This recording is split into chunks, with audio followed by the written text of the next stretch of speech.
Starting में गांव के तालाब से स्टार्ट किया था, गांव का तालाब लीज पे लेके। पैसे कहाँ थे, 1500-1600 रुपए भी ब्याज पे लेके स्टार्ट किया। तो आप आसानी से 3-4 से 5 लाख रुपए तक सालाना कमा पाएंगे। दोस्तों, आज की इस वीडियो में हम आपको मिलवाएंगे भारत के सबसे बड़े मछली पालक से, जो कि 30,000 एकड़ में मछली पालन करता है, उससे भी ज़्यादा एरिया में, और 30 साल से ज़्यादा का एक्सपीरियंस है। और अभी अभी इन्होंने मांझा ऐप डेवलप की है कुछ समय पहले, और पूरी डिटेल में बताएंगे आपको कि कैसे सर की जर्नी रही, कैसे मात्र 1600-1700 रुपए से स्टार्ट करके आज 17 करोड़ रुपए का टर्नओवर हो चुका है। तो सर जी नमस्कार। पहले तो सर आपने समय दिया और हमें सौभाग्य मिला सर, इस बात के लिए बहुत बहुत धन्यवाद सर। छोटा सा परिचय जरूर दें सर, वैसे आप किसी भी परिचय के मोहताज नहीं है। जो नए लोग आपको देख रहे हैं उनको अपने बारे में सर डिटेल में बताएं। सर मैं एक साधारण किसान हूँ, किसान परिवार से हूँ जी। और जैसे लोग खेती बाड़ी करते हैं जी, थल के ऊपर करते हैं, मैं जल के अंदर करता हूँ। जी जी जलीय कृषि, जी जी मछली पालन के नाम से लोग हमारे उत्तर भारत में ज्यादा जानते हैं। बिल्कुल। बाकी इसमें मछली के अलावा भी बहुत सारी चीजें हैं, झींगे, केकड़े, बहुत सारे वो भी आप करते हो? जी जी, झींगा भी आप? हाँ जी। तो सर आपकी शुरुआत कैसे हुई सर, मैं वो जानना चाहूंगा कि एक बंदे की स्टोरी होती है कि उसने कैसे स्टार्ट किया, वो कैसे इस फील्ड में आया और कैसे इसने ये तरक्की हासिल की, सर वो बताइए। देखो स्टार्टिंग 30-31 साल पहले की है, और उस टाइम पर मुख्य जो लक्ष्य था वो मछली पालन या जलीय कृषि नहीं था, वो एक रोजगार ढूंढना था। तो मेरे मित्र के मामा जी मछली विभाग में थे जी, उन्होंने हमें गाइड किया जी कि आप इस दिशा में काम करिए, इस क्षेत्र में काम करिए, ताकि आपको बेहतर जीविका मिले। जी जी। और इसमें 30 साल की जर्नी में बहुत बार ऐसा नहीं कि प्रॉफिट हुआ, बहुत बार लॉस भी हुए। बिल्कुल लॉस भी हुआ। नए एक्सपेरिमेंट किए, वो फेल भी हुए जी, पास भी हुए जी। तो ओवरऑल अच्छा क्षेत्र है जलीय कृषि, बहुत अच्छी कृषि की लाइन है। स्टार्टिंग में इन्वेस्टमेंट कितनी की थी सर उसमें, वैसे फिर कितने एकड़ से स्टार्ट किया था वो बताएं सर, क्योंकि जो नए लोग हैं वो जानना चाहते हैं कि शुरुआत कैसे करें सर। स्टार्टिंग में गांव के तालाब से स्टार्ट किया था, गांव का तालाब लीज पे लेके, और पैसे कहाँ थे, 1500-1600 रुपए भी ब्याज पे लेके स्टार्ट किया। तो सर क्या क्या समस्याओं का सामना करना पड़ता है जो नया बंदा है? देखो सबसे पहली चीज है कि ध्यान पूर्वक और अच्छे अनुभव वाले लोगों से सीख के ही काम करें। प्रैक्टिकल नॉलेज अगर आपको नहीं है तो नए क्षेत्र में जाके ज्यादा पूंजी लगा के अगर आप रिस्क लेंगे तो फंस जाएंगे। तो मेजर जी मैं आपसे पूछना चाहता हूँ, जो नए फार्मर है उनको ये नहीं समझ में आता कि आज की जो जनरेशन है, जो मेरी जनरेशन है, पैंट शर्ट बूट वाली है, तो वो भी क्या इस फील्ड में आ सकते हैं? बिल्कुल आ सकते हैं। इसमें इतना ज्यादा जितना आप थलीय कृषि में, जी जी, जो अपनी साधारण खेती है उसमें जितनी मेहनत करते हैं उससे आधा मेहनत भी नहीं लगती। इसमें केयरिंग ज्यादा है लेकिन मेहनत कम है। आप टाई लगा के ये काम कर सकते हैं, इसमें मजदूर भी कम लगेंगे और प्रॉफिट रेशियो भी ज्यादा होगा। लेकिन किसान भाइयों से मेरा अनुरोध है कि जो नए बहकाऊ तरीके आए हुए हैं, बहकाऊ तरीके सर आप बहकाऊ तरीके क्या है कि आजकल नए नए कल्चर चले हुए हैं कि थोड़ी पूंजी लगाइए और 25 गुना 50 गुना पाइए, ये सब झूठ है।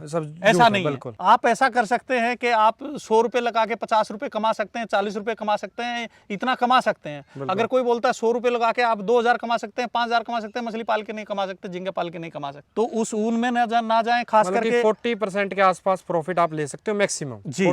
खास करके जो आजकल चला हुआ है बायोफ्लोक और RAS जो सिस्टम चला हुआ है, जी जी, ये मैं कर रहा हूँ, मैंने करके देखा है, लेकिन ये बहुत मुश्किल है। साधारण तरीके से अपने खेत में तालाब बना के मछली पालना शुरू करिए, और सघन तरीका, हाँ नेचुरल तरीके से, ज्यादा सघन तरीके पे मत जाइए। धीरे धीरे प्रैक्टिस करके 2% 5% बढ़ाते रहिए, आप इजीली उसमें प्रॉफिट भी निकाल पाएंगे और आपका कल्चर सस्टेनेबल होगा, आप भी सस्टेनेबल रहेंगे, आपको लॉस नहीं होगा। तो सर जैसे आपने 1-2 एकड़ से स्टार्ट किया था, सिर्फ ग्रोथ कैसे आई, मतलब कि आप कैसे लेते चले गए, इतना मैनेज कैसे करते हो आप? 30,000 एकड़ सर, इतने में तो साल में एक चक्कर ही लगाना बड़ा मुश्किल हो जाएगा। टीम बढ़ती चली जाती है। अभी जैसे जो माझा एप्लीकेशन हम लोगों ने बनाई है, जी जी, ये नए लोग मेरे साथ जुड़े हैं जी। एक भाई बेंगलोर में सॉफ्टवेयर डेवलपमेंट का काम देखते हैं जी, दूसरा भाई यहाँ फील्ड में जाके किसानों से संपर्क साधता है, तीसरा भाई जो हमारे ऑफिस को संभालता है, हमारे अकाउंट्स को संभालता है, चौथा भाई हमें फ्यूचर की प्लानिंग करता है, हमें कहाँ एक्सपेंड करना है। टीम वर्क है, टीम वर्क। तो माझा में भी हम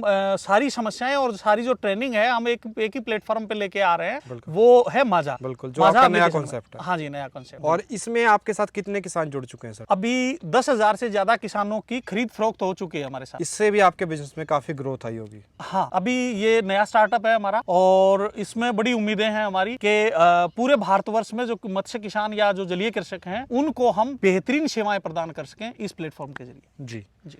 तो सर ये तो एप्लीकेशन की बात हुई। अब मैं फिर से फ़िश फार्मिंग की तरफ लौटना चाहूँगा। जो नए फ़िश फार्मर है उनको आप क्या बताना चाहोगे भी कौन सी ब्रीड से स्टार्ट करें, या वह चुनाव कैसे करें, क्योंकि बेसिक ट्रेनिंग और ये सब चीज़ें आप नए लोगों को कैसे गाइड करना चाहेंगे सर? देखो, मैं भारतीय होने के नाते सबसे पहले भारतीय कार्प्स को प्रेफर करूंगा। हालांकि अभी मैंने जो लेटेस्ट किया रेनबो ट्राउट, जो यूरोपियन ट्राउट है, उसको भी डेवलप किया मैं न्यूज़ भी देखी है। हाँ जी, उसमें अच्छी फार्मिंग करी, अच्छा उसका रेट भी है, लेकिन वो बहुत मुश्किल है नए फार्मर के लिए। अब आप बोलोगे कि जो नर्सरी में जाने लायक बच्चा है, अगर उसको बोलोगे कि मास्टर्स में दाखिला दिला दो तो वो नहीं कर पाएगा। तो नए फार्मर से मेरा अनुरोध है कि वो अपने खेत में साधारण तालाब बनाए, मिट्टी वाला तालाब, जी। और उसमें पालन शुरू करें, और वो भी भारतीय मेजर कार्प का, क्योंकि वो हमारे वातावरण के अनुसार जी अनुकूल है। तो सर जैसे आपने बात की जो कश्मीर में जो प्रजाति होती है और जो डेनमार्क में या जो ठंडे इलाकों की प्रजाति है, वो जादू कैसे किया आपने जो राजस्थान जैसे गर्म प्रदेश के अंदर आपने वहाँ वाली प्रजाति को एक उसको आराम से वो पल रही है, कोई दिक्कत नहीं है, नॉर्मल उसमें आप उसको लेके आए? देखो, आज के दिन ग्लोबल वार्मिंग एक बहुत बड़ा इशू है। बिल्कुल सर। सब चीज जो वार्मिंग की वजह से उनका जो नेचुरल एनवायरनमेंट है वो डिस्टर्ब होता जा रहा है। बिल्कुल। तो हमारा सोच ये थी हमारी टीम की कि अगर कभी ऐसा रहा कि ये फार्मिंग अनुकूल नहीं रही तो हम फिश फार्मिंग कैसे करेंगे। तो हमने एक आर्टिफिशियल एनवायरनमेंट तैयार किया, एक चैम्बर बनाया, और उस चैम्बर के अंदर उसको पूरा 5 डिग्री तक चिल किया, और उसके पानी को रिफाइंड बार बढ़िया फिल्टर्स लगा के उसको फिजिकली भी रिफाइंड किया और बायोलॉजिकली भी, बायो फिल्टर्स के जरिए। उसके अलावा अल्ट्रावायलेट, ओजोनेशन और प्योर ऑक्सीजन सप्लाई देके हमने ये सारी सस्टेनेबिलिटी निकाली उसमें कल्चर। तो ये अभी आपने बहुत शानदार काम किया सर। और मैं आपसे अब जानना चाहूँगा सर कि इस बिजनेस में अगर आप मान के चलो कोई 2 एकड़ का कोई गांव में तालाब है उससे स्टार्ट करता है, या 2 एकड़ वो अपना स्टार्ट करता है, तो कितना बजट चाहिए एक आम फार्मर को, कम से कम भी वो कामयाब हो जाए इस फील्ड में? कितना मिनिमम बजट चाहिए ताकि जो स्टार्टिंग वाले लोग हैं वो इस वीडियो को जहाँ देख रहे होंगे? जी, अब आप अगर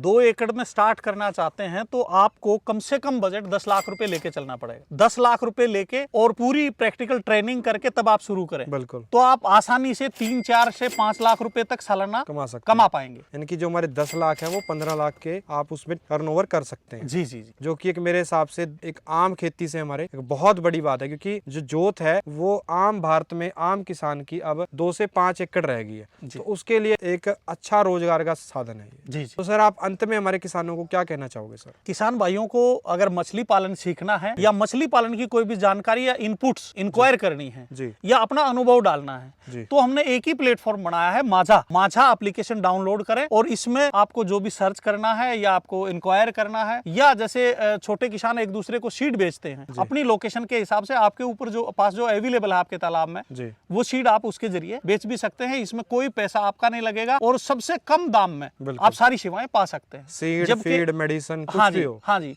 सबसे कम रेट में। इसके अलावा अन्य कोई चार्जेस नहीं है, ना एप्लीकेशन डाउनलोड चार्ज है, ना उसका मंथली चार्ज है, वो कोई चार्ज नहीं है हमारी इस एप्लीकेशन में। बहुत जबरदस्त सर, बहुत बहुत धन्यवाद सर। धन्यवाद सर, धन्यवाद। तो आप सर की जो एप्लीकेशन है उसको डाउनलोड कीजिए और नंबर वगैरह सभी चीज़ें आपको डिस्क्रिप्शन में मिल जाएंगी। तो उम्मीद है आपको एक बहुत अच्छी जानकारी देखने को मिली होगी, एक बहुत अच्छे फार्मर से हमने आपको मिलवाया। तो इस वीडियो को लाइक और शेयर जरूर कीजिए। जल्दी मिलते हैं एक नई वीडियो में। धन्यवाद। जय हिंद।